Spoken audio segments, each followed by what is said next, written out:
চলো আজকে আমরা দ্বিতীয় শ্রেণীর বই থেকে কয়েকটি যুক্তবর্ণ শিখি। যুক্তবর্ণ শিখি।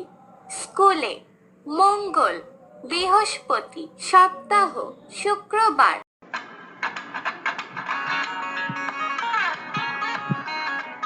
স্কুলে মঙ্গল, বৃহস্পতি, সপ্তাহ, শুক্রবার। দন্তস্বয় ক, দন্তস্ব ক, দন্তস্বয় ক, দন্তস্ব ক। মঙ্গল উ গ, মঙ্গল উ গ।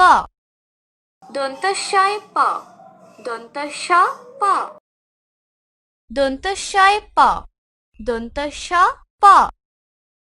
পয় ত প ত, পয় ত প ত। ক রফলা, ক রফলা, ক রফলা, ক রফলা।